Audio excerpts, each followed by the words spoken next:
Hey guys, and welcome back to a 5th episode of Peak Politics.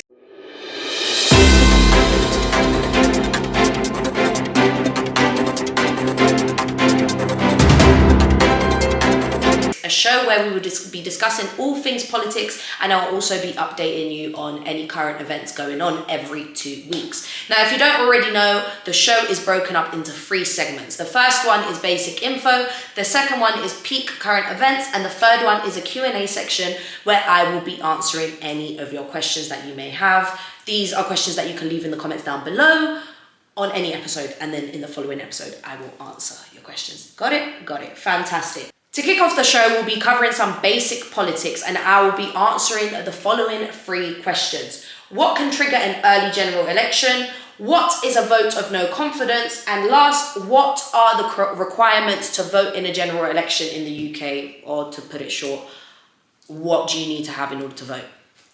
Or what do you need to be? Who can vote? Who can vote? Now, the first question is, what can trigger an early general election? And the answer is very short and simple. Only the government party can trigger an early general election. This would be in cases where the Prime Minister should choose to resign. An early general election would be needed in order to choose the next Prime Minister, obviously. Now, the Labour Party or any other party cannot trigger an early general election, but both the government party, so the Tories, like the MPs in the government party, and Keir Starmer, so the leader of the opposition, the leader of the Labour Party in this case, can call for what is known as a vote of no confidence, which I am about to explain now.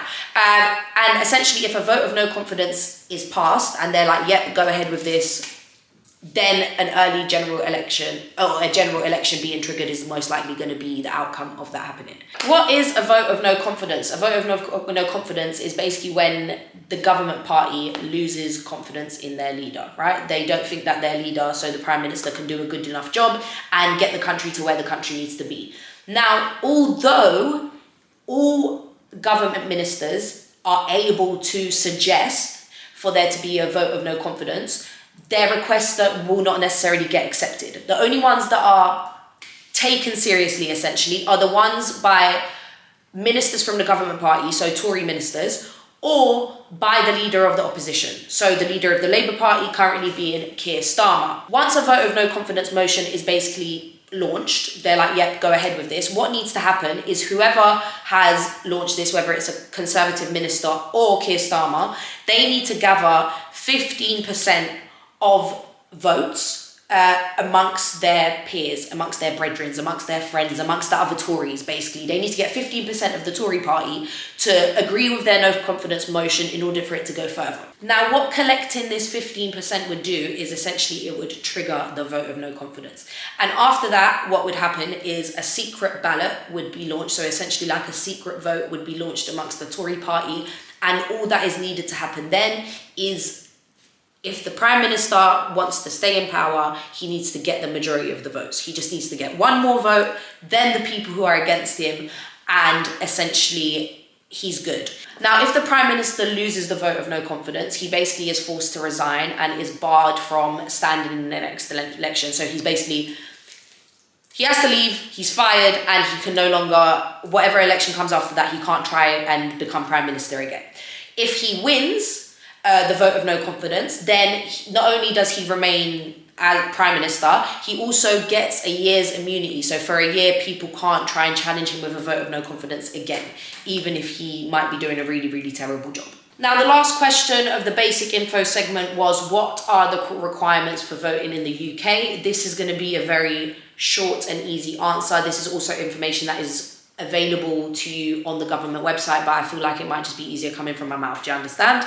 Cool. So the first thing you need to do is you need to be registered to vote, right? You can register to vote online. It's probably the easiest way. And if you're a young person watching this, you know how the internet works. You need to be over the age of 18, but not when you're registering, on the day that the election would happen. So the day that you would go down to the polling station to cast your vote is the day you need to be 18 by, essentially. You need to be a British, Irish, or qualifying Commonwealth citizen. So you need to be a citizen of either Britain, Ireland, or one of the Commonwealth countries. Another thing, you need to be registered at an address in the UK or you're also allowed to be a British citizen living abroad, but you'd have to have been paying tax and living in the UK for at least 15 years prior. So it's kind of like for expats, like old people who lived here for ages and then they've gone to another country to retire.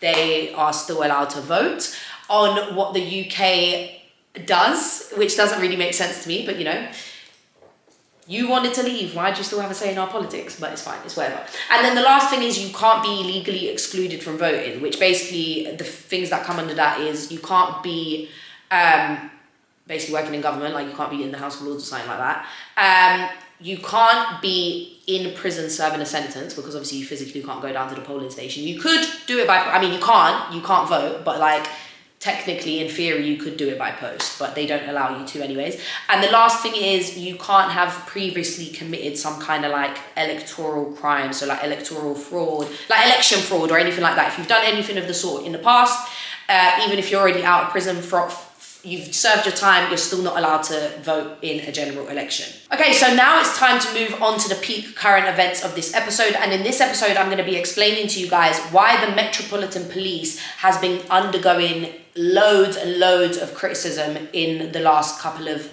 weeks or maybe months, because there have been like several things that have just happened over and over again that have just led to them constantly being under the gun.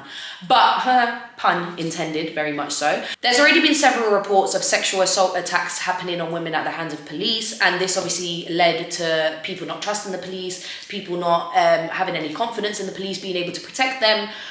Young people obviously feel this way already, but this has kind of like exceeded our generation. I'm saying our, but younger people's generations, my generations. It's exceeded people coming from ethnic minority backgrounds or people coming from like poorer communities and stuff like that. It's kind of going a bit further, right? Now, because of that, obviously trust in police gone, tensions high. But more recently, to kind of put a cherry on top of all of this, an investigation was essentially launched into the Metropolitan Police, and out of the investigation, came a report, and the report found. Let me first give you the name of the report. The name of the report is the Baroness Casey Report. And the report found that the Metropolitan Police is not only institutionally racist, it is also institutionally homophobic and institutionally misogynistic. Now, this may have been information that many of us were already aware of, but like I said, it's kind of gone past us. It's reached a wider audience and people are kind of waking up to the fact that the police are not necessarily there to protect them, and more so they're on a power trip and they're just a bit gassed with the fact that they have access to weapons and they can kind of control us. But yeah, the findings of the report were truly horrifying when you take into consideration the fact that these are people that are supposed to be taking care of us, right? These are supposed to be the people that we call on whenever there's trouble. But it seems as though they're the ones causing the trouble themselves. So like I said, the report found that the Metropolitan Police is misogynistic, racist, and homophobic. In one instance, I'm going to read off here because I don't want to get it wrong. In one instance, the report stated that one police officer groomed a victim of domestic abuse.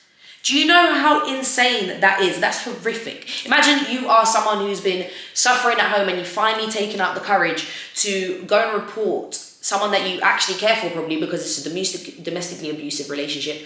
Report them to the police because you're trying to save your own life, and you get exploited and groomed by the very person that you seek help from. It's not going to make you, it's going to prevent you from wanting to go and find help anywhere else. Another statistic from the report was that 1 in 5 of Metropolitan Police employees who identified as LGBTQ, so either gay, lesbian, bisexual, trans, anything of the LGBTQ spectrum, they basically had experienced homophobia within the workplace. 1 in 5. That is a high number, guys. That's a lot. The list of findings from this report is not only long, it's disgusting, and it goes to show how deeply rooted issues such as racism, homophobia, and misogyny are within the Metropolitan Police. And these issues being so deeply rooted cause problems not only for the Metropolitan Police, but we are the real victims of that, whether it's sexism, whether it's racism, or whether it's homophobia, or even if it exceeds that. While we're on the topic of the Metropolitan Police, it is the only public service that hasn't seen its funding cut severely by the government, yet it is the only public service that continues to disappoint us day in and day out. It is the only public service that no one has trust in. No one likes the police. We don't like feds. Who likes feds? Now, That was peak current events of this episode, and this normally would be the Q&A segment, but again, no one has left any questions in the comment section in the previous episode, so I have no questions to answer, guys. I don't know whether that's because no one's watching the episodes or because I'm just doing a really good job explaining things. Anyways though, if you have any questions or if you have any suggestions for current events or public affairs that you would like me to discuss or elaborate on in the following episode, make sure to comment them down below. And don't forget to like, comment, and share, guys. Love you and see you in the next